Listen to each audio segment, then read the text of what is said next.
What's going on, guys? Spud here, and welcome to episode 38 of the Roundup. In today's video, there is so much ROSTERMANIA news, it's actually crazy. Vegas Falcons are doing what I thought they might do and are ditching the Saudi-only project, but is the team they're signing actually going to be good? OpTic have got rid of PRED again. PRED is gone again. This time, Huke's back in for good for the rest of the season. As Shotzi has said, there will not be any more roster changes. Kenny has already had offers from two teams, and it looks set that he is going to be joining a new team, and their first match will be against OpTic. You can't write it. We're going to be looking through all the ROSTERMANIA news, including Miami Heretics as well, LA Gentlemates, Minnesota Rokkr, Vegas Falcon, everyone pretty much. Except I think there's only like seven teams might have made roster changes, or at least half the league has made a change. Sorry, I think half the league's made a change, and half of them haven't. So it's a very, very interesting ROSTERMANIA this. Compared to the last split, where there was literally only Hixie out for Neptune, it's going to be a really interesting ROSTERMANIA here. We'll also be doing our predictions for these matches coming up. Honestly, though, they're going to be really hard to predict because of all the roster changes. I'm also going to be talking a little bit about F1 Esports as Jarno Opmeer becomes a three-time F1 Esports world champion. And it was a very, very interesting Abu Dhabi race with some questionable driving from Thomas Ronhaar, which we're going to talk about as well.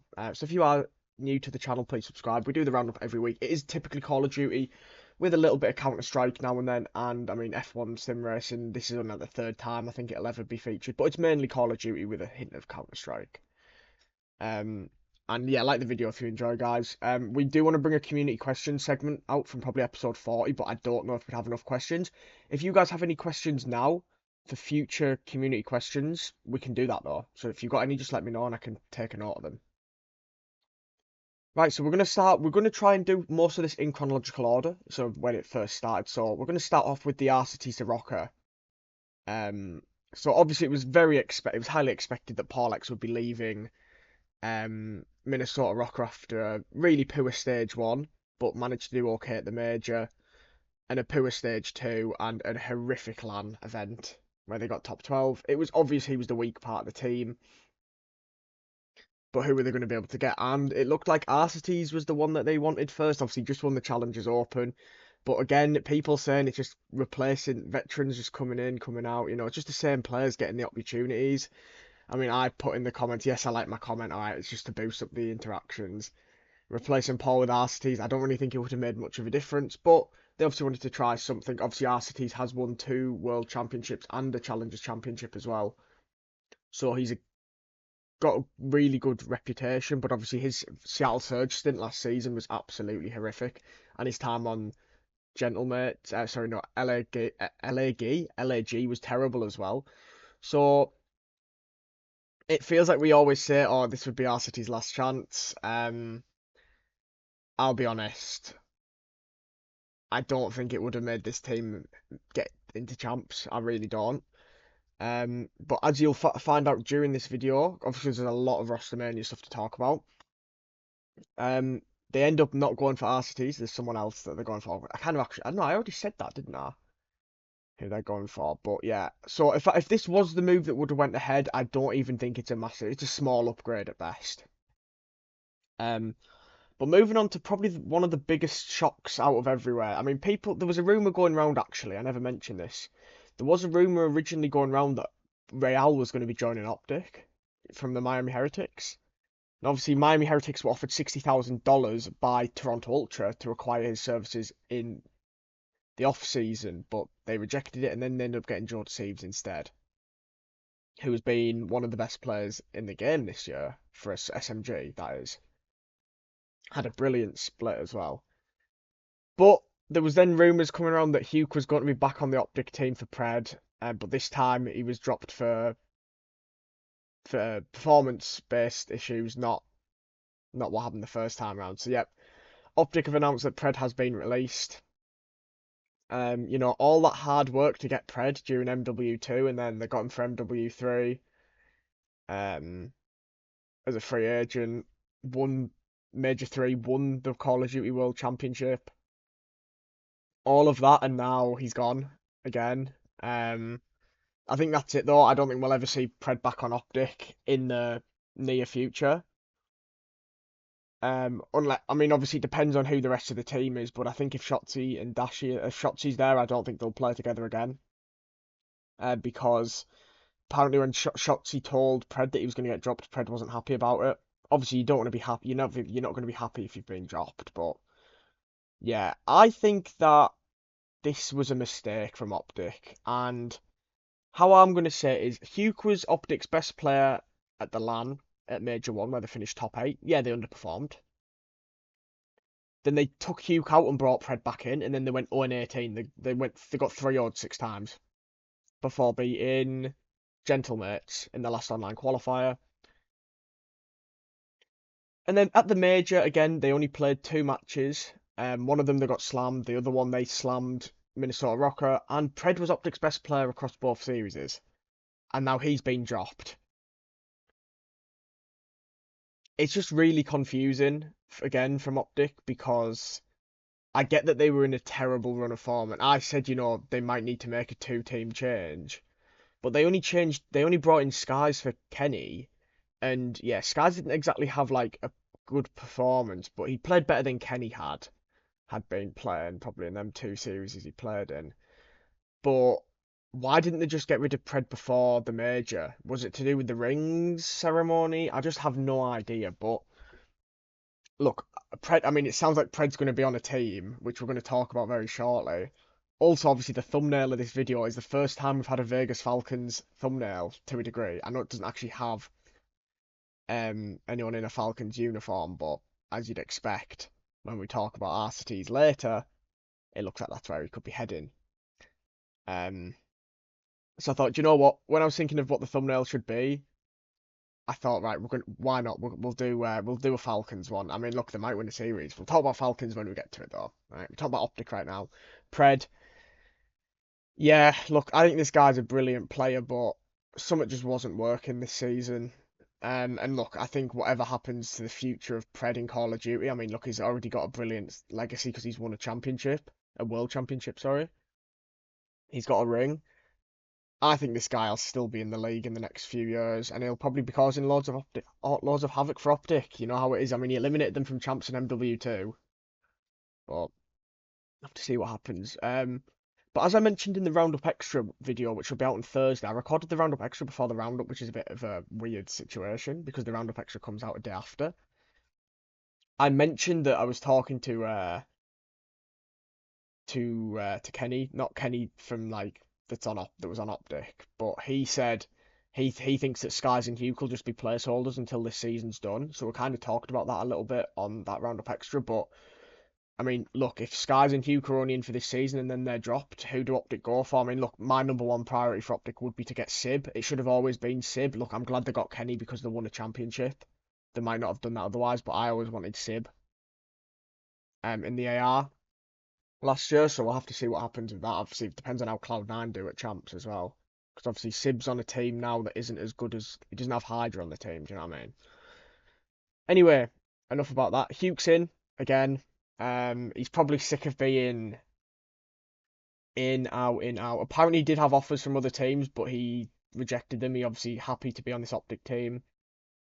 I don't know if Boston were ever interested in him because Boston are one of the teams that haven't made a roster change. I think they're just going to stick for the entire year, even if they don't make champs, because obviously they've spent a lot of money on failed rosters last year and the years before that. So obviously they almost went bust. So I think that they're happy to be in the Call of Duty League, but I think they're just going to stick with one team. A bit like how LA Gorillas used to be as well. Todd Gentlemates bought their spot off them. But obviously, I think if they had like a crisis and they went like 0-7 or like if they went 0-5 in the qualifiers and got top 12, then yeah, that might be a bit different. But obviously, they beat LA Thieves at LAN. Yeah, top 6 is a pretty solid result for Boston because I don't think they're a top 6 team. So yeah, I think they'll just keep it. Yeah, Huke though, yeah, I'm happy for him to be back on the team because he was playing well with Shotzzy. But what happens if they just underperform? Yeah, he plays well online, but his LAN performance hasn't been as good. Never has been.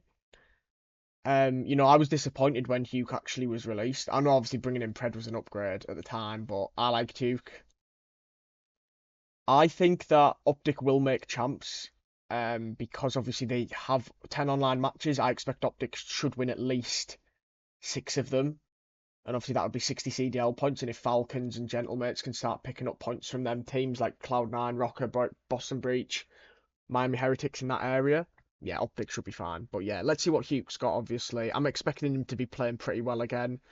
And obviously with Skies in the team now, it's going to be interesting. We're actually going to be looking at a few of OpTic's scrim results as well. Now, we don't normally look at scrim results that much, but there's obviously been a lot of scrimming on stream recently from OpTic, and obviously a lot of people like that. So we're going to talk about that as well.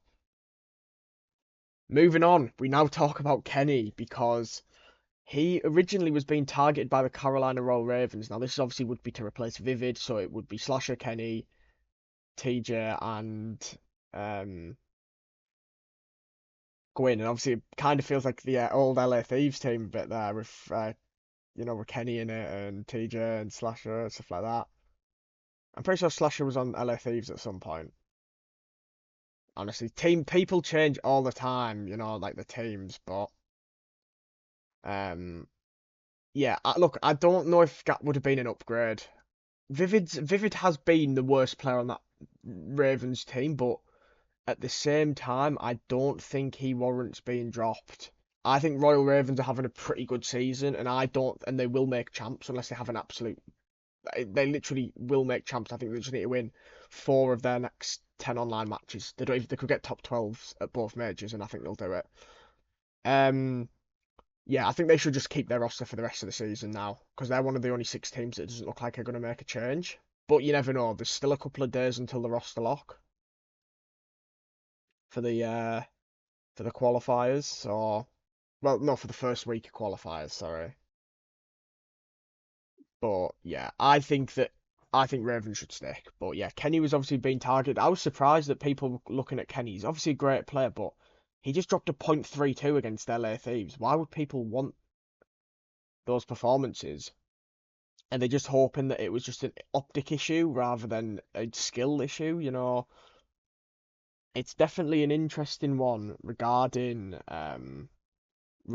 Kenny, because look, I think he's a great player, you know, in terms of his CDL legacy, he's probably like a top 10, top 12 player of all time in the CDL, but obviously some teams don't want to take the chance, some teams would take the chance on him, even though he's having a really, really, really bad split, and just in general, a really bad Black Ops 6 campaign.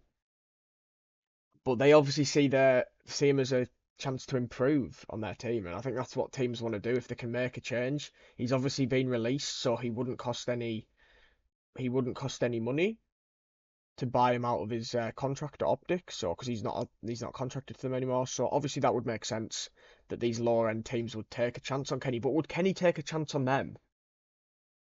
That's the thing you've got to remember, because he's going to have to try and build his way back up in terms of his stocks, because his stocks are now probably at an all-time low for Kenny. Um. So yeah, we'll have to see what happens with Kenny later on in the video, of course. Um.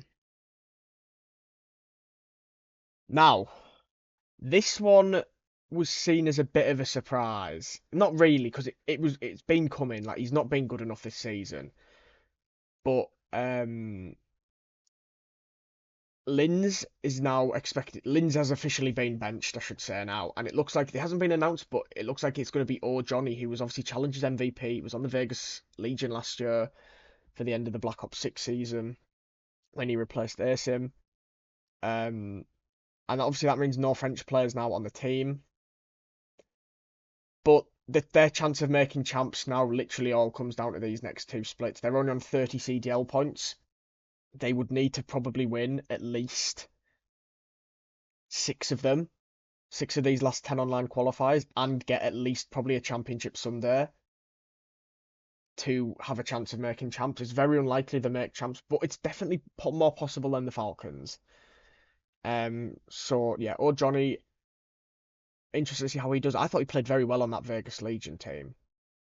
Obviously, he left the Vegas Legion team for AWC because of personal reasons, and then they brought in Fame, I wonder how Fame's. I know he's still playing challenges this season, but I wonder how Fame is actually playing this season. I've not really heard much from him. Because obviously he was on the Minnesota Rokkr team in MW2, and obviously the Vegas, and then obviously LAG for MW3 / Vegas Legion for obviously the EWC part of MW3. But yeah, look, I think this is a good move. Obviously Johnny's playing really well in challenges, and it's actually funny. We're going to talk about challenges now. I don't actually have the clip. I was looking for it. I couldn't find it. But it was Envoy basically saying about CDL expansion isn't necessary because you just add in 4 teams that would just be full of like poor players, and it would just be less. You wouldn't be able to. You'd be scrimming them as well, and you wouldn't really be learning as much. Some players agreed, like Scrap. Obviously, Scrap agreed, but obviously Scrap and that came through challenges. Envoy didn't have to do any of that. Neptune completely disagreed. I mean, look at Neptune. He's playing in challenges. He even moved from COD to Halo because he wasn't getting in the main league. Came back to COD and obviously managed to finally get a chance again. And now he's been, you know, arguably the best player in the league that isn't on a top 2 team. So yeah, that's just kind of how COD works. But I think, look, I've always said I think if the league expanded to 16 teams, it would be better. Um, because there are some brilliant players and challenges that just don't get an opportunity.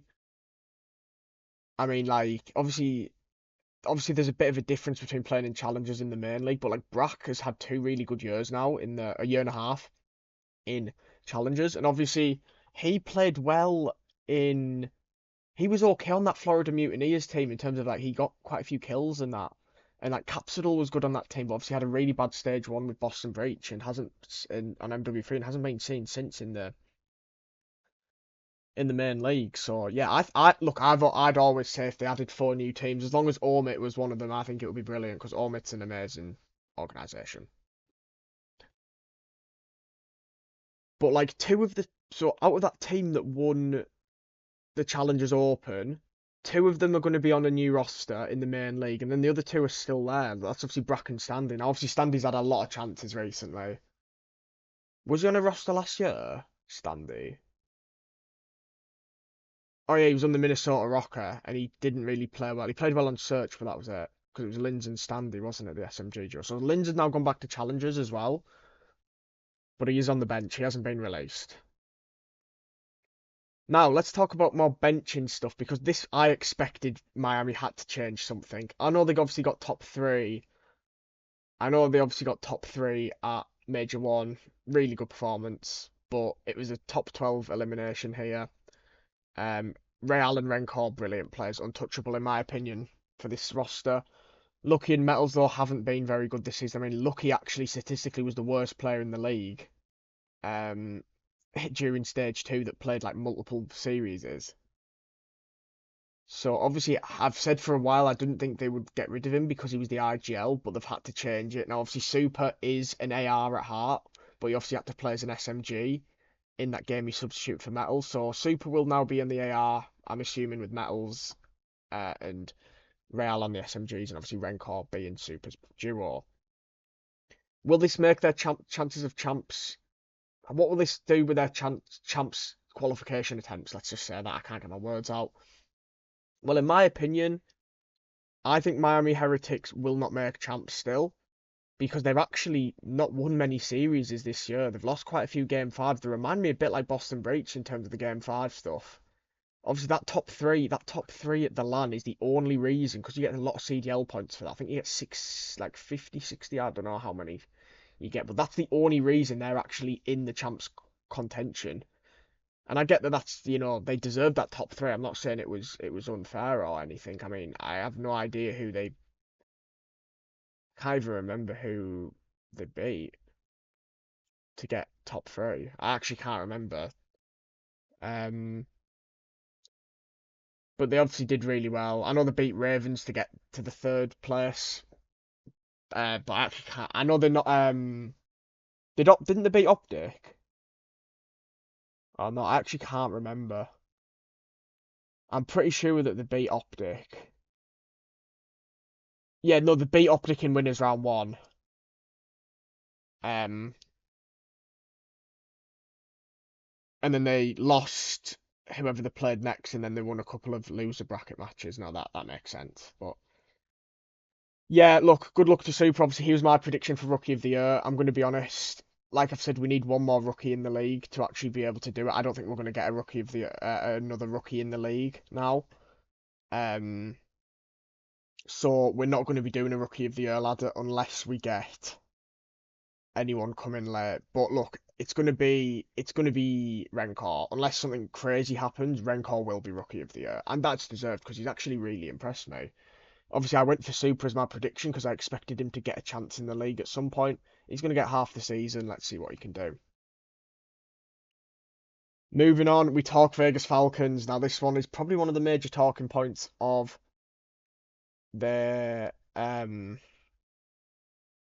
of this episode is the Falcons rebuild. Targets include PRED on the SMG, Arcitys on the AR, ProLoot/Felo on the other AR. And that also means that Xnid is staying, and I'm glad for that. Xnid deserved to stay in the league. I've been very impressed with him. I think King's a bit unlucky. I hope that they'll at least put King on the bench. But Xnid definitely deserved to stay in the league. I just hope he's been working on his English because he's going to be playing with 3 English-speaking players. PRED, Arcitys, and then ProLoot or Felo. Now, look, in my opinion, based off this was on the 27th of March. Obviously, recording this on the 1st of April. I thought, that's okay if they get, Felo, ProLoot or Felo's not bad. Arcitys, it's good leadership. Obviously, Kless is the coach, so it's good leadership for Xnid. And obviously, PRED, yeah, he's struggled on OpTic this season, but I don't think that it would be a bad move for PRED. He'd get a decent amount of money, but he would obviously, if he was to accept this, it's obviously nothing or this probably, and he'd know that he would not be making champs most likely. They've obviously got 0 CDL points. They would have to get, in my opinion, 7 out of their 10 online matches they'd have to win. And they would also need to get to Championship Sunday both majors. So yeah, it's not going to happen. They're not obviously going to make champs. Will they win a series now? Yeah, I think they'll win at least one series, not one more because they haven't won one yet. But as Ronnie says there, obviously they can be competitive at EWC, and obviously Team Falcons are the heavy favourites to win the Esports World Cup like they did last year because they've got the best teams in most of these esports. But Call of Duty they haven't.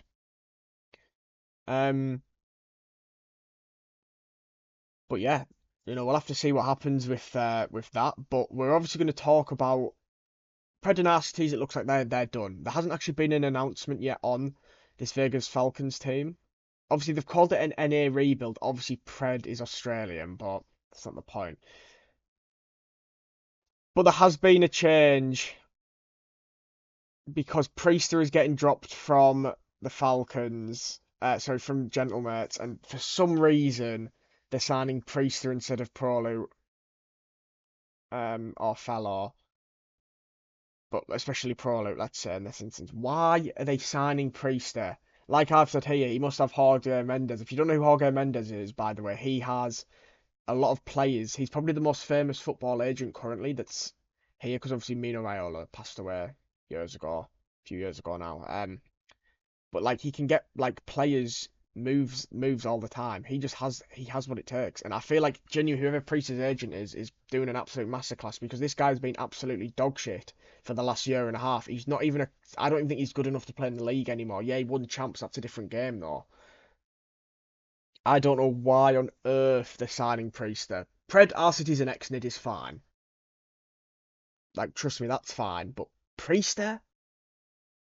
It's just like I said earlier, it's just like people getting rinse and repeat. Like I can understand Arcitys obviously won Challengers Champs and he's won Challengers Open this year now as well, so I think he deserves another chance. But Priestahh has not won a LAN match since he won Champs, and that was in like May 2023.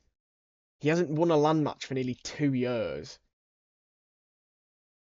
And he's going to be on still probably the worst team in the league.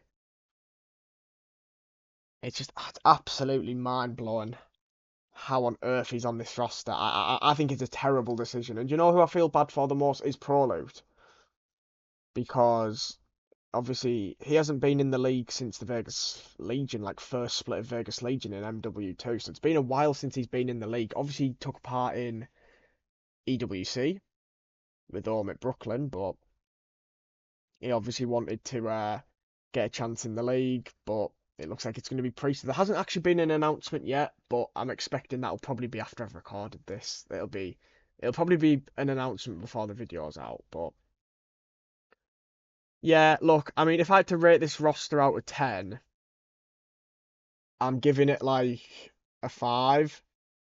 I mean, a 10 would be like, oh, it's a super team. I think a 5's like a solid. Look, I like Xnid. I think he's probably been the second best rookie this year. But like I said, literally been like all the Saudi players, but some of them have played like 2 series. The only actual good rookies, in my opinion, this year we've had a Renkor, Xnid, and Kix. Obviously, Kix isn't going to be back anytime soon. Lunas, I don't think has done anything yet either. So yeah, that's why I've not really done a rookie of the year race, because there isn't a race. There isn't enough people for a race. Yeah, I think PRED will play quite well on this team though. But I wonder how how the communication will go with PRED and Xnid on the SMGs. But yeah, I'll just play Zuma's clip for you though. Rumor Priestahh to join Arcitys, PRED, and Xnid on Vegas Falcons for the rest of the 2025 season. First and foremost, okay, how the fuck does he know this shit? This is exactly what I heard. This is what I heard about this morning. How the fuck did Reddit know? How the hell do they know? How the fuck do they know? What the fuck? How do they know this shit? You leaked? I didn't leak shit, bro. Rumor Priestahh to join. Just get Don Dada. Just get Don Dada Temp. I want to see Temp back in the league. He might be my favourite Challengers player. I loved him on that Legion team with Claire's there. So yeah, that's what the Falcons team will look like. What's your guys' thoughts on that down below? Now we carry on talking. I made obviously a RoundUp extra episode on this guy. Felo's getting another chance. Deserved. He was always a good LAN player. He was better on LAN than online. I actually think he was very good on LAN last season for the Royal Ravens, especially with Claire's. I thought they were good on LAN but poor online. But it looks like Felo's getting another opportunity, which is deserved in my opinion. He's going to be on that Gentlemates team for Priestahh, which is a massive upgrade in my opinion. And I tell you what now, I do not mind this Gentlemates roster of Felo, Lunas, Kismet, and Johnny. I mean, look, I'm gonna give that like a 6.5 to a 7. Like, no, I'll give it a 6.5. I think that they'll win a few series now. I think there won't be an easy 10 points as most people have seen, because like 20 of the points that Gentlemates have got this season are off the Falcons. I'm pretty sure. They've obviously beaten someone else. I can't think who it is. I mean, they took OpTic to a game 5 at Major 1, but yeah, look, a great move. Gentlemates have made a right decision here. Felo had to get a chance in the league. I don't know if this. See, I'm interested to see if they wanted Felo originally on the Falcons, but obviously Gentlemates got rid of Priestahh. That's already announced that Priestah's gone. So maybe Gentlemates were like, right, we want you now. But yeah, deserved for Felo, and I think this is a very good roster change. A lot of the roster changes in the off season, that aren't in the off season, can be very questionable. You know, like who was that? There was someone that I can't think, and I said it was a terrible move. I mean, look, Arcitys going in for Paul. It's just not really it. It's the same type of player. But no, that's a good move. And now Kenny is looking like he's going to be signing for the Minnesota Rokkr. I'm happy for Kenny to get another chance. Obviously, he's going to be going to a team just like OpTic that are fighting to make champs now. But he's an upgrade on Paul X, even though statistically they're probably around the same. He's obviously going to be playing with pretty good players. Estriel, Geo, Nero.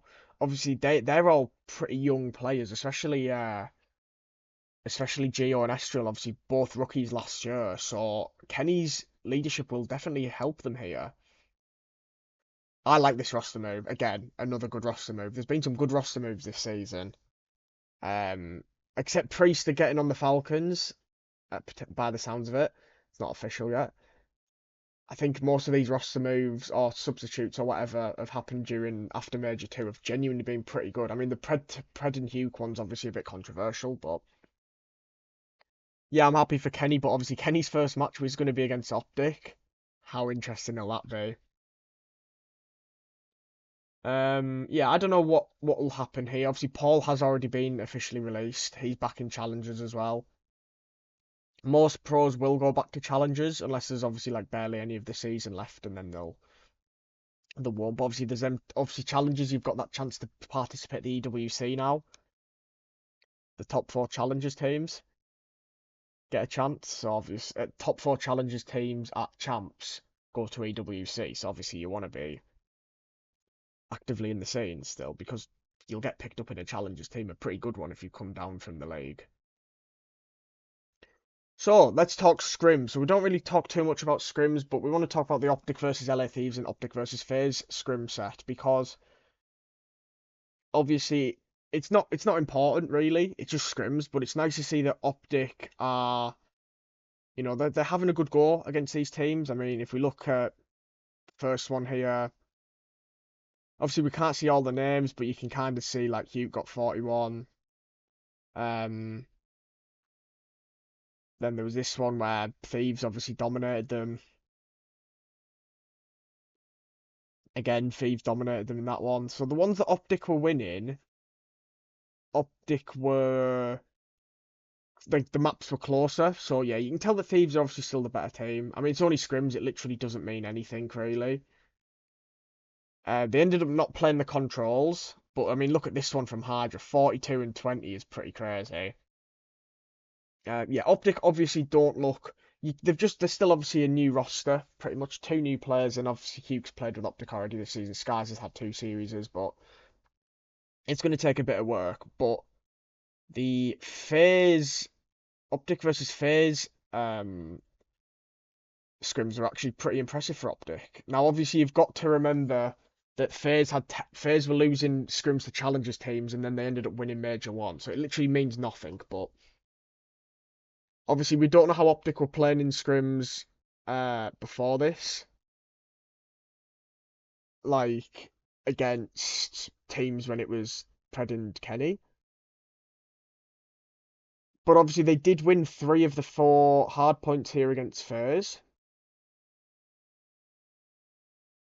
And then they also won the 5th hard point. Yeah, they won this one here as well. They actually got 32 in that. And then they did end up winning all 3 controls. Obviously the scoreboards were glitched though. So yeah, obviously that's good for OpTic. It must give them a bit of confidence that they know that they can beat these teams online, but it's just a scrim. No one will take the scrim like it's a Championship Sunday match. That's normal, but that does give OpTic a bit of hope going into the online qualifiers, especially because they've got FaZe, but they've also got some crucial matchups in that race for champs, which we're going to talk about now. So we're going to do our predictions now. Obviously, these are going to be a bit more difficult predictions because there's obviously we don't know what to expect now. Because obviously the clocks have changed again in the UK. We're back to being like 8 o'clock for the starts rather than 7. So we start Friday off with Vegas Falcons versus Vancouver Surge. Now, unfortunately for Falcons, obviously it's going to be extended to their new roster. Surge are going to slam them because it's Surge. Like, they're a great team at the moment. I expect this to probably be 3-0 to Surge, but you never know. Falcons might pick up a map.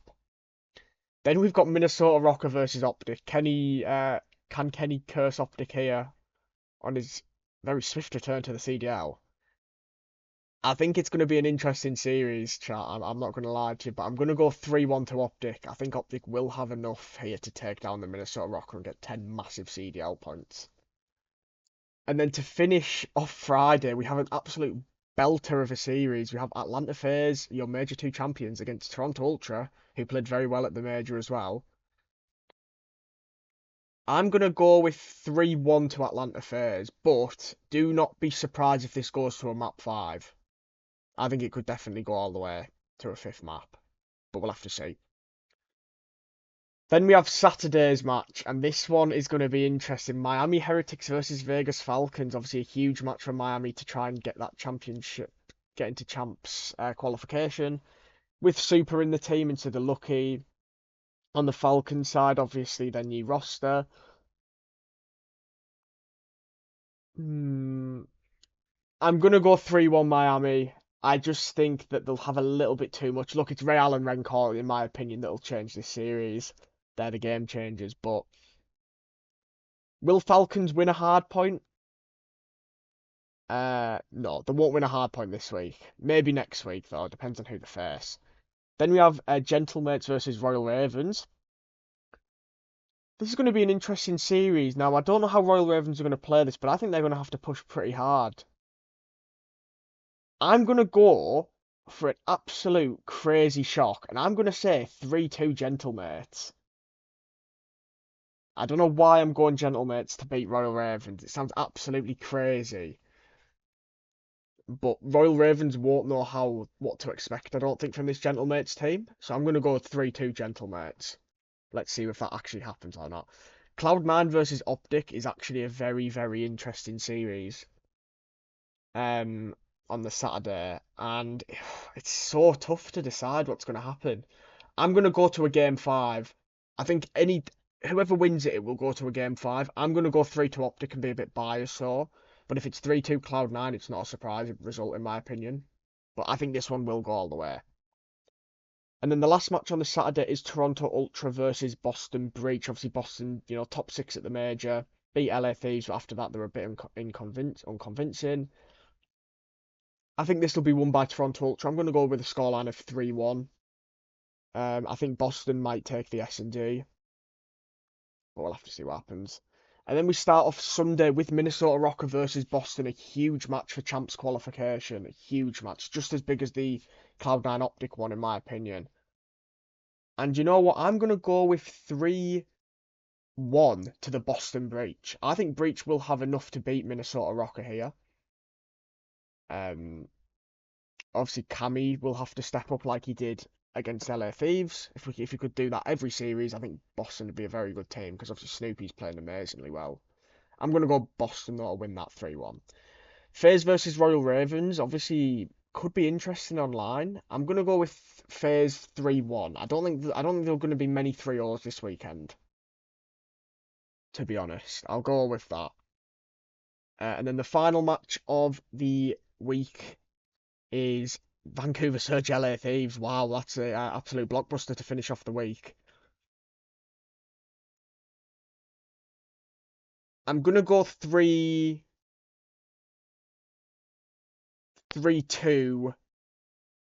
to the LA Thieves. I think it will go to a game 5, but I think the Thieves will ice it up and take 10 CDL points. Obviously, they don't really need the points, but they'll obviously want to secure a second seed or first seed. Obviously, depends on how the next 2 majors go, really. But yeah, I'm pretty happy with those. And obviously, just quickly, we're going to talk about F1 Esports just before we go. Obviously, it was going into the last race. It was already confirmed before this race that Red Bull, which is Jarno Opmeer and Freddie Rasmussen, had already won the Constructors' Championship. But it was all about this final race. I think it was a gap of 21 points between Opmeer and Ronha going into this. So, Ronha pretty much had to win, and then he does this move, which is very controversial. Champion, he's got past Thomas Ronha. Oh, Ronha! Contact between the 2 contenders for the title. It all ends in a brawl. Ronha into the side of Opmeer, who is lucky not to be sent spinning to the barrier, and here comes Ismail Fassi. And then Ismail Fassi, who was also fighting for that second place in the championship, also got past Thomas Ronha there. It's a stupid move, especially in esports driver. That I could see that maybe in JTL tier 2, not in F1 Esports. Yeah, stupid move, and obviously Jarno lucky not to get damage. I think Thomas Ronha did get damage, and he ended up not getting points. So Jarno Opmeer was a 3-time champion. A lot of people have said he was washed for a long time, but there he is. Still trying to win With his trophy there, so massive congratulations. Obviously, always ended up winning the race for the rookie, but yeah, Jarno obviously won it, so congratulations to him. And obviously, Red Bull won the Constructors' Championship as well, so well done to them. Obviously, they had two of the best drivers. Bit of a poor season for Freddie Rasmussen. I didn't actually watch much of the racing this season, except like the last few. But Brendan Lee, who was obviously the first ever two-time F1 Esports champion, has retired. Obviously, he's not really been at it the last few years. You know, I think he's just not. I don't know if it's just he doesn't put the effort in as much, or if other people are just better at these games than he is. But yeah, Brendan Lee's retiring. These were the final standings. So Thomas Brownhart actually came fourth after that race. He came fourth in the driver's standings. So it was Jarno Opmeer, Ishmael Fassi on like his first full season. So he did superbly well. Barry Burman came third. Red Bull won it with Ferrari, Mercedes, your top three. And there's obviously Jarno with the trophy. Massive congratulations to him. I think, yeah, I mean, I know obviously F1 Esports isn't anywhere near the size of like Call of Duty or Counter-Strike or Valorant or Overwatch or League of Legends or Dota. I feel like I'm shitting on it here. But I think Jarno Opmeer has now solidified himself as the greatest of all time in F1 Esports. I think a third championship has solidified his legacy. And yeah, well done, massive well done to Jarno. Obviously, I'm assuming that Red Bull will probably keep the same lineup next season if they can afford to, but we'll have to see what happens on that. Anyway, that's going to be the end of this episode of the Roundup. It's over 40 minutes, by the way, for a ROSTERMANIA one, because there were so many moves in this. So, yeah, I hope you've enjoyed. Do drop a like and subscribe if you're new. It is free. Who's going to win this weekend? Will Vegas Falcons finally win a hardpoint or a series? And, yeah, let's see what happens. Will Kenny get revenge on OpTic? Thanks for watching, guys. Have a great evening, and I'll see you next time. Bye for now.